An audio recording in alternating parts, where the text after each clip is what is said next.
Happy Friday, everybody! Thought I would pop in with a Friday Reads video and just say hi and update you on stuff. I didn't get any other videos done for this week. I was like, oh, I'll just film in the middle of the week. That never happens. I don't know why I thought that was gonna happen. I have been so busy. This week has just gone off in a completely different direction. I have not gotten the stuff done that I thought I was going to do. I have not read the things that I thought I was gonna read. And it's gone by so quickly. It's like I blinked and it's Friday, which is really nice because, you know, I like it when the work week goes by quickly. But yeah, now it's Friday and I'm starting to just unwind a little bit.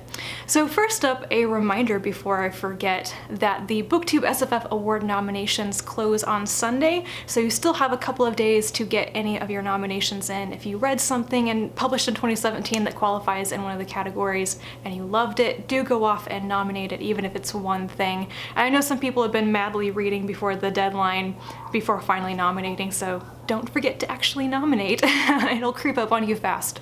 The finalized shortlist will be announced on the 9th, and I am really interested to see how it's going to shape up this year with the rule changes and everything, so I think it's going to be pretty good.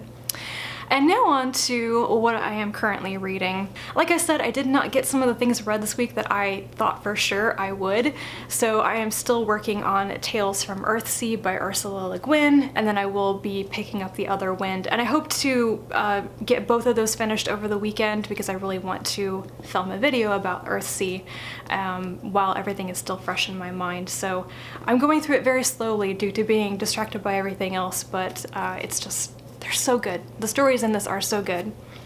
And then I started a bunch of other books for various reasons. So I started reading How to Be a Victorian, A Dawn to Dusk Guide to Victorian Life by Ruth Goodman.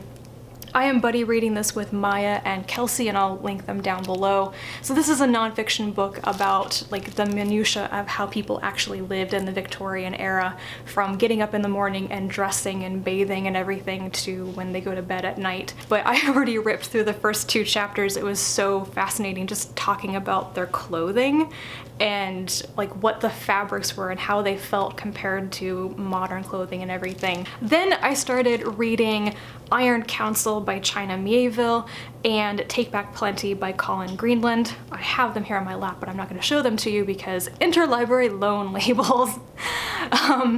But these are both Arthur C. Clarke Award winners, and I have not gotten far enough into either of them to say whether I'll really like them or not. Iron Counsel is one of the Bas Lag books, except I don't actually think it's set in the same city as the other ones are, and I'm not really keen on the way that these books are written. I really hated reading Perdido Street Station, and I can already tell that there's something just stylistic about Iron Counsel that is not gelling with me very well, but I refuse to make any judgments until I actually understand the story a bit better, because I can get through difficult writing if the story really captures me or whatever. Take Back Plenty, so far it just strikes me as kind of campy science fiction. I almost get this slight Douglas Adams vibe from it, except it's not like surreal humor or anything, it's just, I don't know, it feels a bit like a throwback to older space adventuring science fiction to me or something, so I'm rather intrigued by that, to be honest. I think the book is from 1990 or something, so I mean, it's not that old, but it is as old as me. Yeah. And then I'll mention 2 other books that I will be starting pretty soon. The first is A Plague of Angels by Sherry S. Tepper. This is a fantasy novel by her. I've mostly read her science fiction works or fantasy with very strong sci-fi elements. So I really no idea what it's about, but I'm going to be buddy reading it with Joe because we're making an official habit out of buddy reading all of Tepper's books, it seems. So I'm really looking forward to that. And then I'll be starting The Black Tides of Heaven by Ji Yang. I'm going to be discussing this with a group of friends later in February, so I want to start reading it now. And that is it for me and books, but I have some other media I'm working my way through. I I have talked before a little bit about watching Studio Ghibli films. I've been working my way through all the ones that my libraries have, and I have 3 more here that I thought I would mention because I would like to watch them pretty soon. I need to get them back to the library. So I have Ponyo, which looks really cute. I have The Secret World of Arrietty, which I think is an adaptation of The Borrowers. And I've seen a Borrowers live action film before, and I've read a couple of books.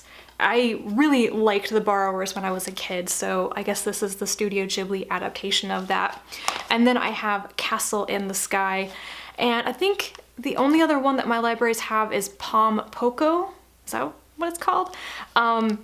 Nobody has ever mentioned this one to me, and I have no idea if I should bother watching it or not, but these 3 are the ones I will watch next. And if you think there's one here that I should prioritize, do let me know.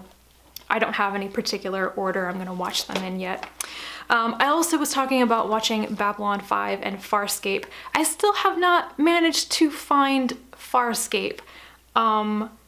I guess some stuff is available on YouTube, but it's like really low quality. So I think I'm going to have to interlibrary loan the first season and hope that somebody somewhere is willing to lend it out, because I don't want to pay like $40 to get the first season set. That's a lot, and nobody seems to be streaming it online. But a lot of you guys have come out of the woodwork to tell me that I should really, really try Farscape, so I really want to. I have watched the first season of Babylon 5, and I've started watching the second season, and I started to really get into it with the last couple of episodes of season 1. It just suddenly got really good and some really interesting things were happening. So I was a little bit bored with the first couple of episodes, I have to be honest. But now that I'm on to season 2, it's definitely picking up, and I'm more interested in the politics and the mysteries and everything. So I'll be working my way through season 2 in February. And then my library has season 3. And there's a final season, I think, that I will need to get somewhere. That's my deviation into other forms of media that are not just books. I don't usually watch a lot of movies or TV anymore, so this has been a bit odd for me, but I've really enjoyed watching this stuff while I'm working on my Afghan, because I'm almost done with my Afghan, guys. Just a little bit more to go on it. So yeah, I hope you're having a great Friday and that you enjoy your weekend, and I will talk to you very soon. And until then, bye.